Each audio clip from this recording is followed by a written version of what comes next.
Hello and welcome to another episode of Purpose and Vision Mastery.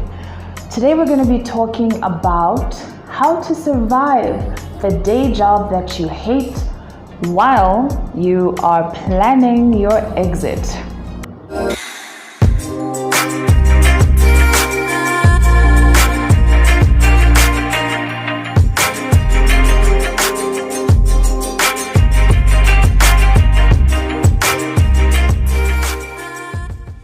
This video is aimed at people who would like to take the leap into self-employment, but they're not quite ready, as there are a lot of things that they need to put in place first, and that is understandable. And I do have to emphasize that it is a different life, not having a guaranteed income. It's something that you really need to think about.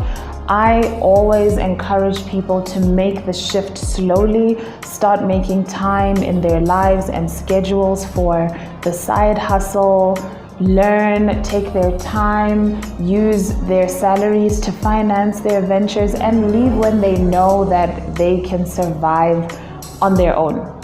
So let's get into it. The first thing that I always encourage people to do is to understand the power of networks. Now, I'm going to be real with you, okay? When you are working for an established brand, a well-known and respected organization, people deal with you based on that affiliation that you have to the company.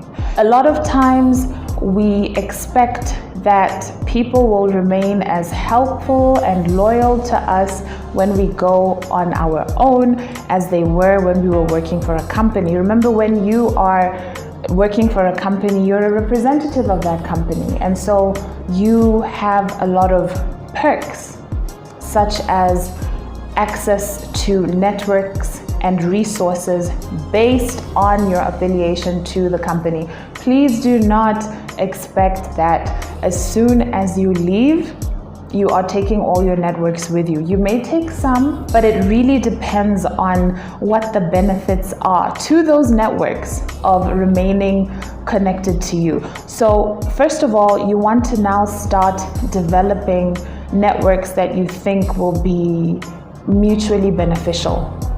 It doesn't mean that you need to tell people about your plans to leave, but you need to explore those relationships. What else is there that you can benefit from knowing a person or a supplier?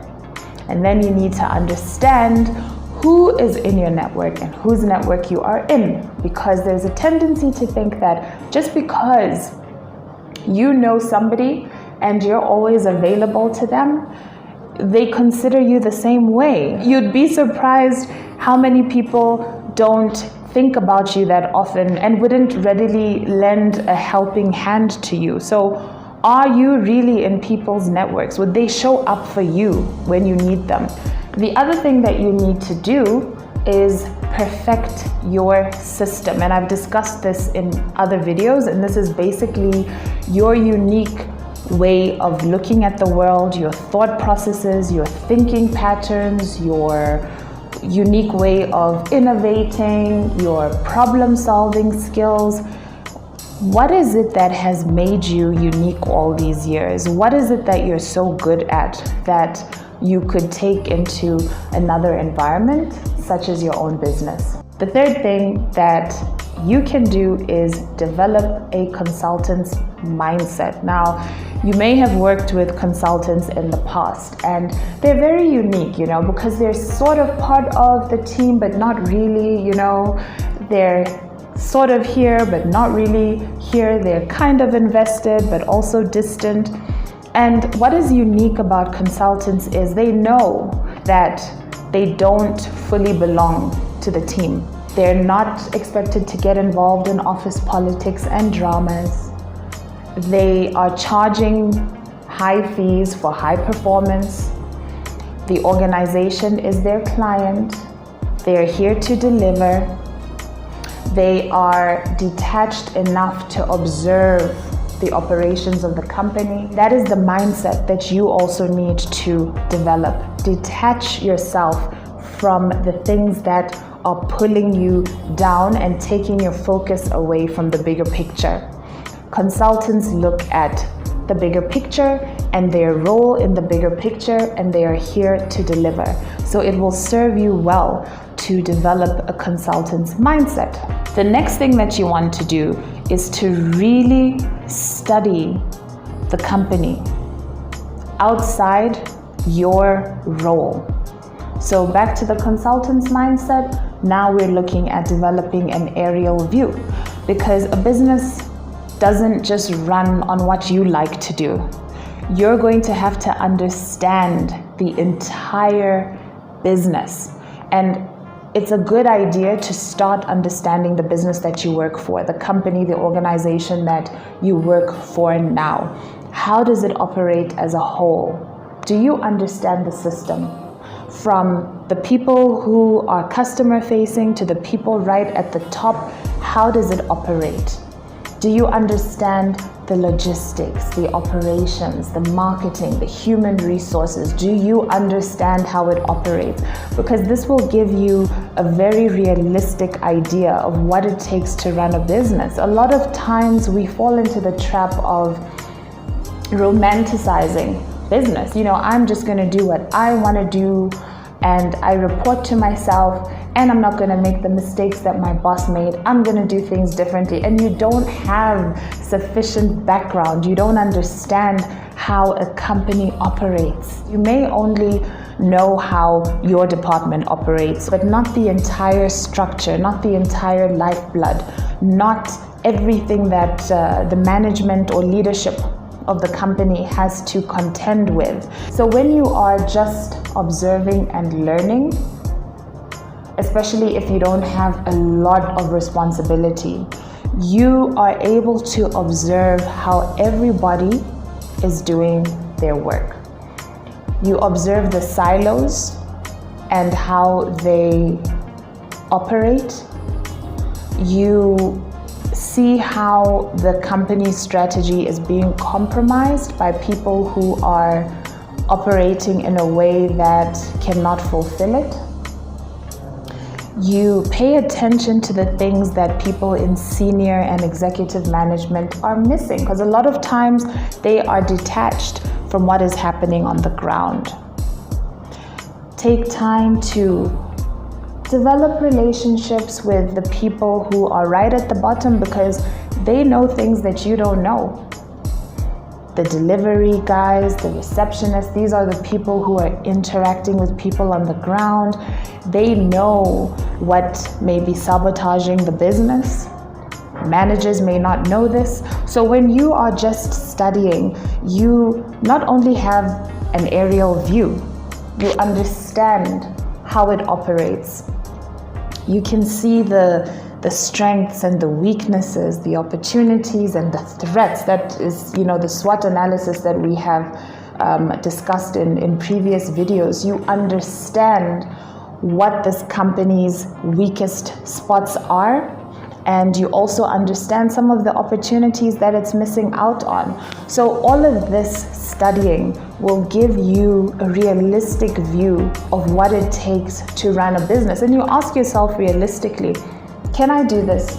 Should I do it at this level? Should I start at a lower level? Do I need to partner? So it all goes back to the consultant's mindset. You are observing beyond your own role. And of course, the basics, before you step out and start your own business, have you done your market research?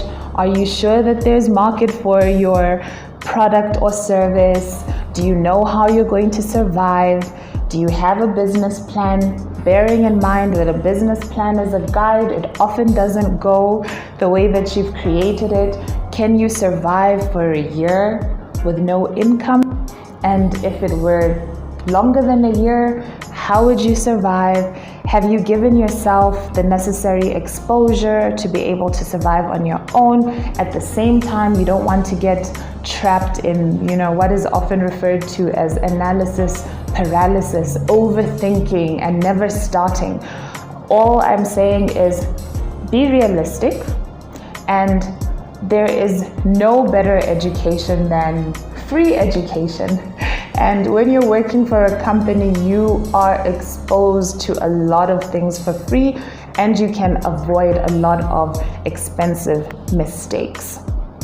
And one more thing, please use all of the online learning platforms that are available. There's so many free or affordable online courses that you can do in business. Start preparing yourself. Even if you're looking at the next 5 years, this gives you a chance to perfect your system. Understand what makes you unique. Do you understand all of the business leadership challenges? Are you really ready to go it on your own? And you will find a supportive community out here. There's so many people who are doing their own thing, and nobody says that you can never go back into employment again. You can consult, you can do whatever you want, but the most important thing, have a strong foundation, master where you are right now. If you find yourself frustrated and bored with your current job, rather seek to understand the system in which you're operating. It will inspire you, and you'll often identify gaps that you can fill on your own. If you have found this video to be helpful in any way, please feel free to like, share, and subscribe. If you know anybody out there who's frustrated in their job and they can't wait until they take that leap, you might want to share this with them. Ask them, have you developed a consultant's mindset? Do you understand the system?